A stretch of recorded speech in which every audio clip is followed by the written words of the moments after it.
Allen Ginsberg addresses his poetic hero, Walt Whitman, directly in the short poem, relatively short poem, A Supermarket in California, where he has a fairly familiar Beat Generation experience of wandering through a consumerist milieu, if you will, setting, and ruminating on a kind of breathing spirit within.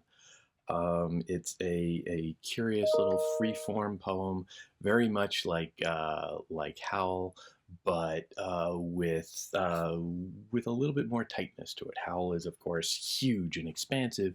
This is a little bit more concrete, which is not generally something that Ginsberg is known for. But here, it's an interesting exercise in some discipline.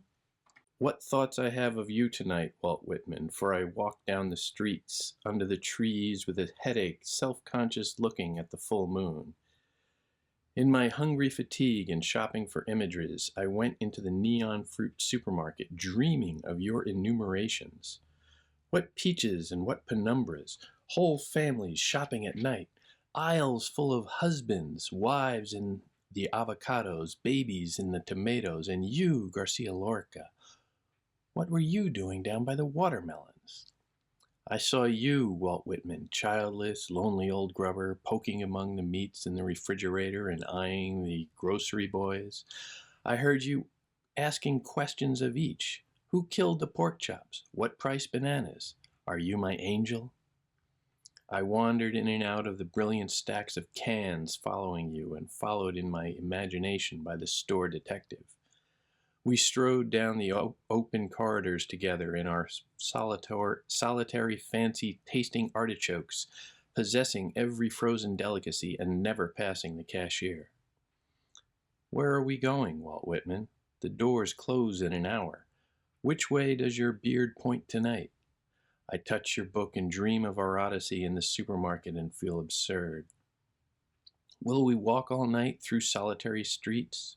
The trees add shade to shade, lights out in the houses will both be lonely. Will we stroll dreaming of the lost America of love past blue automobiles and driveways home to our silent cottage?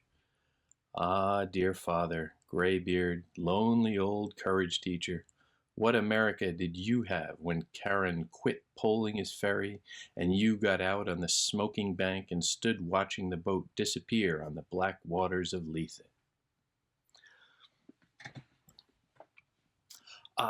This poem is curious on a couple of levels. On a literal level, this is a record of Allen Ginsberg going to a supermarket at night and wandering around the aisles, and he thinks he sees people. He thinks he sees Walt Whitman most notably. He identifies as well Garcia Lorca, another disciple of Whitman, if you will, and another hero of Ginsberg's. There is a little bit of a sexual connotation in there throughout it. Whitman, Garcia Lorca, and Ginsberg are all homosexual men, and there is that sense of almost like they're at night they're trolling for eligible young playthings for the evening. He exults at the aisles full of husbands. Wives in the avocados, babies in the tomatoes. The wives are all busy, but the men are just kind of standing there. That's, a little bit of a suggestion there, I would say. A little bit of he's clocking them and saying, oh, okay, that one. There is the explicit suggestion of Walt Whitman eyeing the grocery boys. Little lascivious action there. Whitman, checking them out. There's a certain casualness of that and makes it kind of fun to read through. It's like, yeah, he's getting interested. What he's really trolling for, however, and sometimes quite explicitly, is inspiration.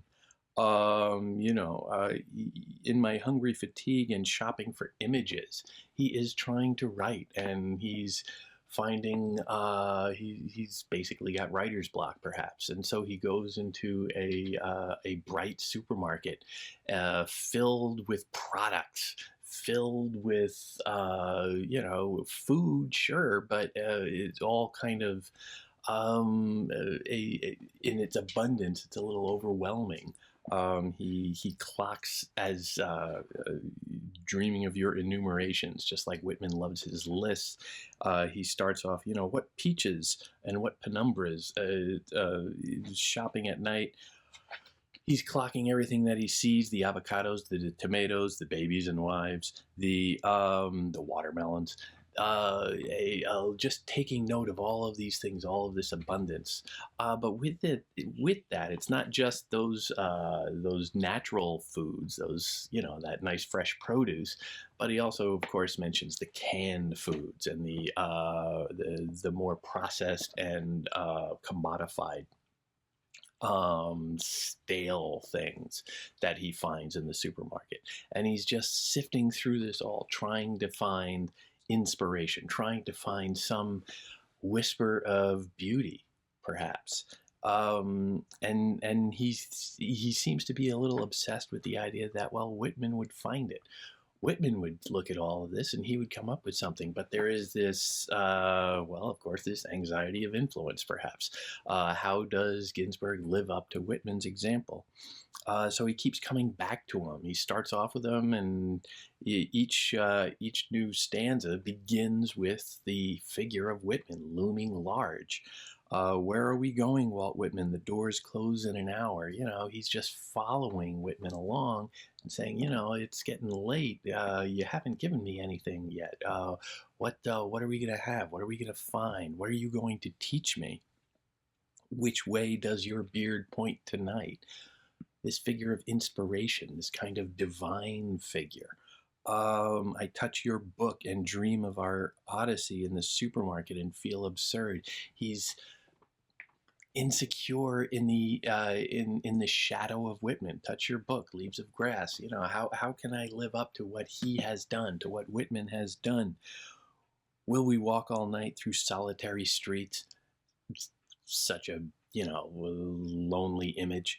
The tree's edge, shade to shade, lights out in the houses, will both be lonely. Almost a hint that, we're both lonely, but we're together. And is he hitting on the old guy? I don't know. Will we stroll, dreaming of the lost America of love past blue automobile and of love past blue automobiles and driveways home to our silent cottage?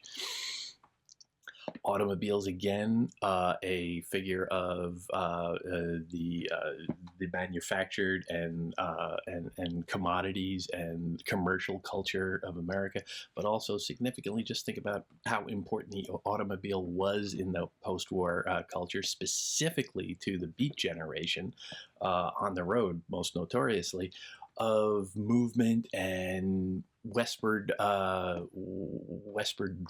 journeying, just that constant movement. And again, the poem sort of does that, just stacking on one another, one sentence on the other, just constantly flowing forward in a kind of dreamlike state that does not really dwell on anything. But again, home to our silent cottage, suggesting that our silent cottage, well, maybe it's Whitman's and Ginsberg's, or Whitman's and the poets. Again, I don't want to personalize this too much, but I think there's, something there. What are they going to do in that cottage? Well, they can do a thing, but perhaps they can also write together. Perhaps they can also finally, perhaps Ginsberg can, in essence, suckle at the teat of the master, if you will.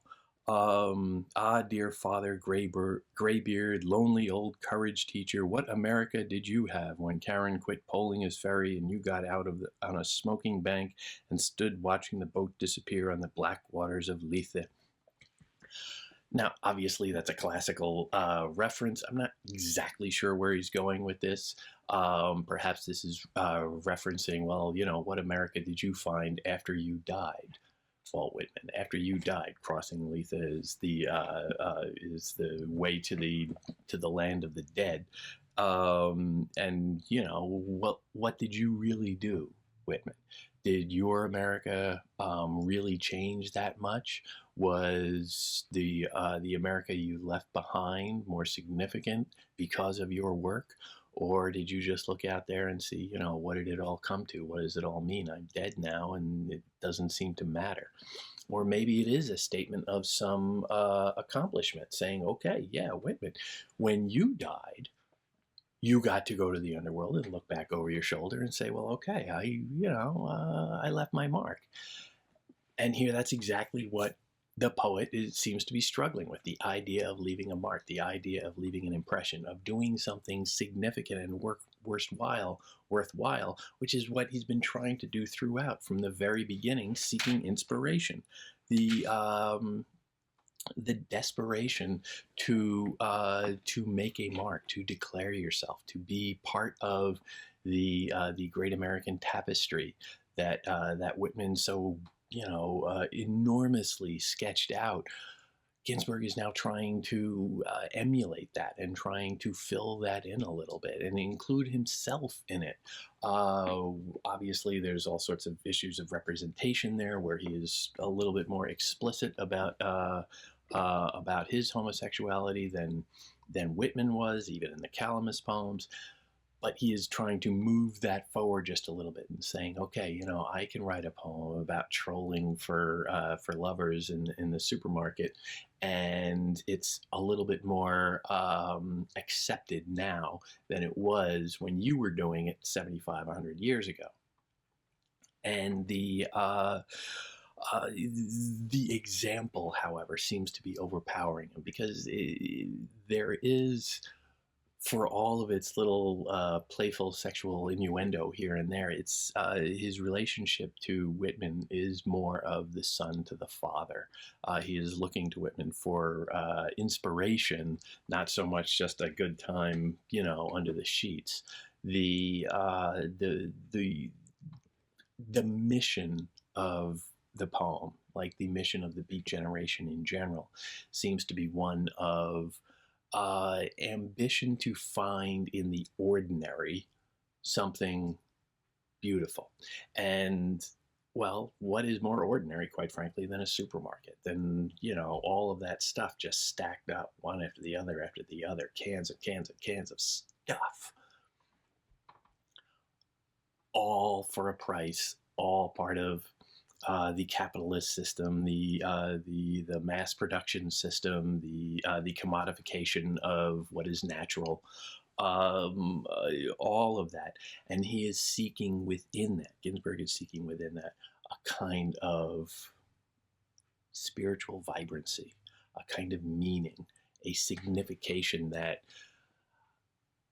is just hard to find in a culture that he sees as stale, as a mass culture that he cannot really find any participation in, except perhaps at night in the dark.